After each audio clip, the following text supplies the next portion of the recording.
All smart families make their money work for them, and this is done through buying assets. So I thought it'd be a bit of fun to rank investments that families make in order to build generational wealth. The S tier are the things that you must have and are completely vital in order to build legacy wealth. And the D tier are things that you can basically ignore. Now, I'm not doing an F tier on this because all of these could theoretically fit into a family portfolio, but the tier list is more of their essentiality. And with all that outlined, let's begin. So first on the list is dividend stocks. Now, dividend stocks are pretty easily accessible. Anyone can buy them, even fractions of shares, with a lot of apps that are out there now. Dividend stocks, they're part ownership in a company. Sometimes it's monthly, sometimes it's annually. They'll pay you out a portion of what they've earned or potentially haven't earned in the form of dividends. Now, this can create a sustainable income for your family, which is something that everyone kind of desires. And if your wife or you are working and you want stable income that will replenish itself, that you can actually spend, then dividend stocks are a pretty good fit for that. The other thing is that they are they're self-sustaining. So potentially over time, as you build a bigger and bigger portfolio, you'll be able to reinvest those dividends in order to grow them on their own, and then take out a little bit of a drawing from that in order to pay yourself. So that's pretty good. There are some downsides as well. One I've already kind of mentioned, and that is they can pay more than the company has actually earned, and therefore they depreciate the value. The other is you're kind of subject to the kind of environment that the business is operating in. So say that you bought shares in Blockbuster, for example. They were probably a pretty good dividend stock back in the 90s. Nowadays, they're basically non-existent. So there's kind of a bit of risk there as well.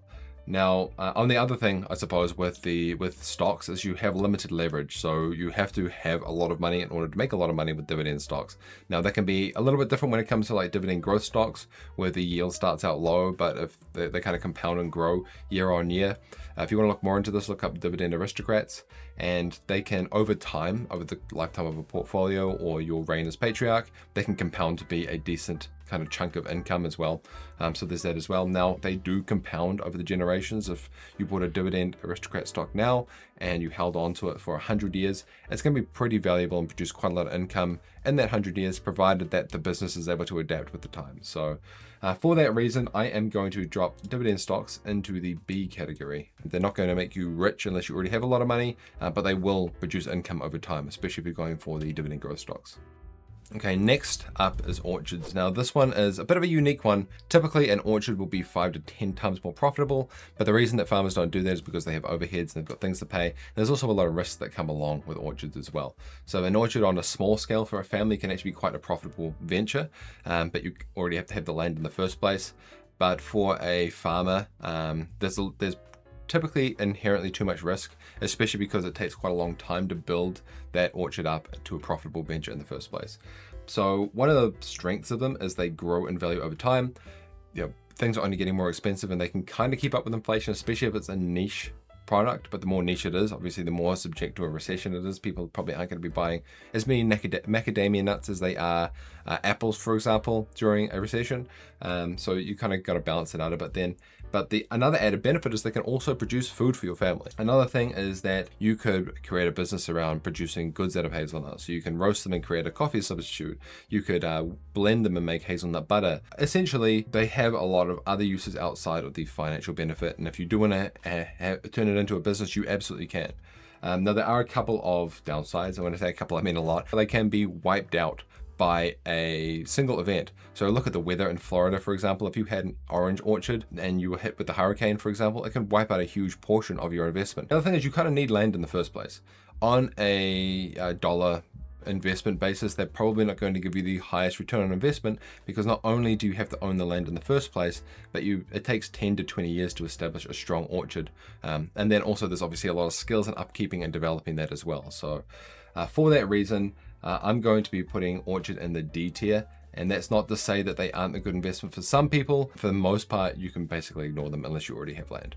Now, the next one I'm a big fan of, this is land and estate. Now, land, what I mean by that is land that's in your family that's not necessarily productive land. And an estate can also be a family compound, or it could be your family home, though I'm typically more a fan of owning a larger swath of land. So instead of having, like a little 800 square meter section in a city, you're better off buying a large portion of land in the country that will give you room to grow into it, and I'll provide some other uses at the same time. It gives you a lot of flexibility depending on regulatory environment. So in the States, and I feel for all of you Americans out there, HOAs are a huge pain. You can't so much as stick a lawn or ornament out without some nosy neighbor getting up in your business. So that's a real downside. Now in the country, you can kind of do whatever you want as long as it doesn't offend your neighbors too much. You can get away with a lot more. And that can be adding additional buildings. That you can also have the ability to raise animals or produce some kind of food on it, or even start businesses from it. So if you have like a landscaping business, instead of having to rent land or messing up your driveway with all of your equipment, you can store it on your land. So there's a lot you can do with land. The other thing is it can create a sense of home. Having a place, like when you think about your childhood, that was where I grew up, that was what life was like. That really only comes from having a family home. If you're renting or you don't own the property that you live in, then it can be a transient kind of lifestyle where children feel like they're moving around a lot and they don't really have that staple sense of home, that stability. So yeah, for that reason, I am a big fan of land. There are obviously some downsides, like it requires some money to maintain. It is a net drain on your family finances, and it can actually be a money sink. Like our property here, we have 10 acres here, and it is a money sink. We do have to put a lot of money into it in order to create the kind of environment that we want our kids to grow up in. But that's also kind of a benefit, not the money sink side, but the ability for us to shape it into the kind of land that we want our kids to grow up in. The other thing is if it's remote, then the distance from population centers can be a toll. Now we've found this ourselves. I'm not a big fan of living in the city, but the amenities that a city provides are very beneficial. You'll find that a lot of the old money families have a family compound or a family estate to some degree that is just super valuable. So for that reason, I am going to give that an S tier. Every family should aspire to own some land to some degree. Rental property is one that I have a mixed relationship with. That you can use leverage in order to build wealth very quickly if you're smart about it. In certain countries, there can be tax advantage, not here in New Zealand, unfortunately, but in other countries. And also they can provide a regular income, and that can be a very good thing for a family, especially as you scale up a portfolio. That income can be used to maintain your lifestyle, or to fund other businesses or ventures, or just to maintain other properties that are more speculative investments. So they can be very good in that regard.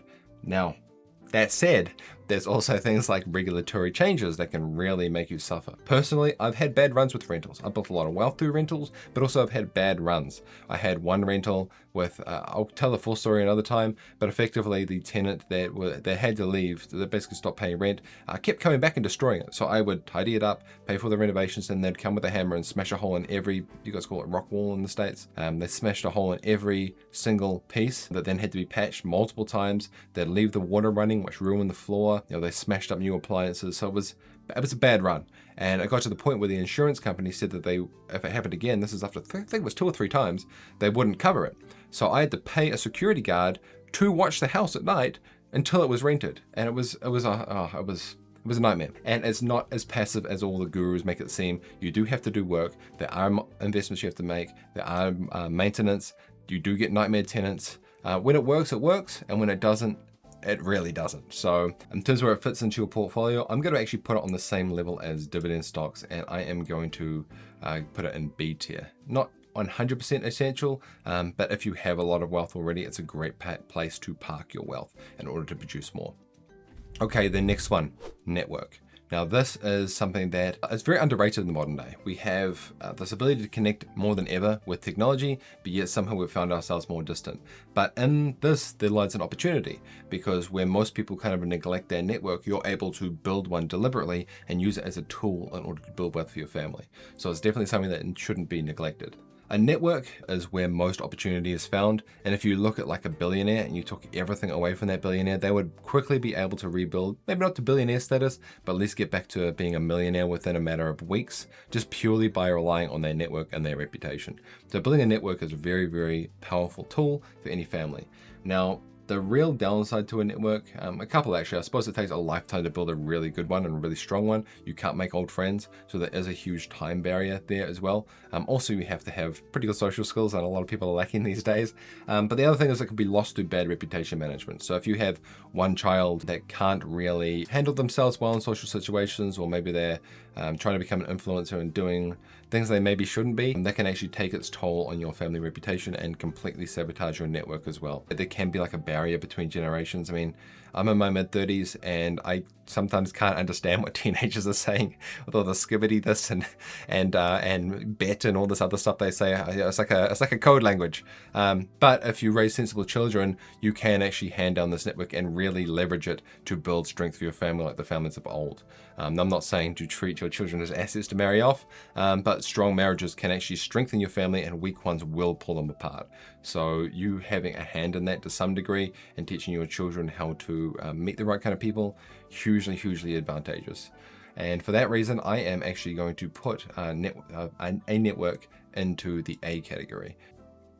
Okay, next up, family business. Now this one is something that I'm probably going to get a little bit of pushback on because there's actually two ways to go about building a family business. The first is the traditional sense, where you actually own a physical operating business, and that's what I'll be talking about here. The other way is building a business out of your investments. Now, for somebody who isn't interested in entrepreneurship, then that's the way that they should go. But in this instance, I am actually talking about it in the sense of a traditional operating business, and that means it's not necessarily for everyone.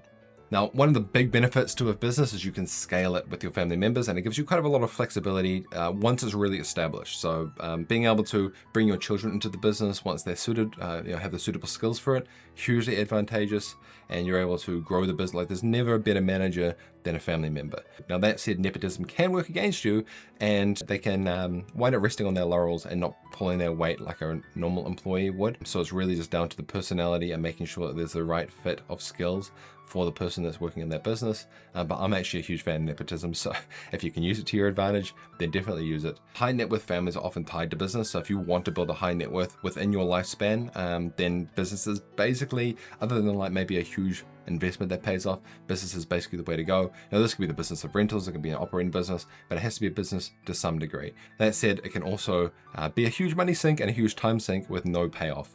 And you really have to have the resilience and the self-belief in order to build it into a sustainable business, especially if you want it to be a multi-generational project. One of the downside is that it can pull you away from your family, and if the business is taking up so much of your time that you're unable to build the culture that you need in order to create a lasting legacy to hand things over to your kids, then that can actually do more harm than good. Anybody can actually start a business, but can you start a profitable one?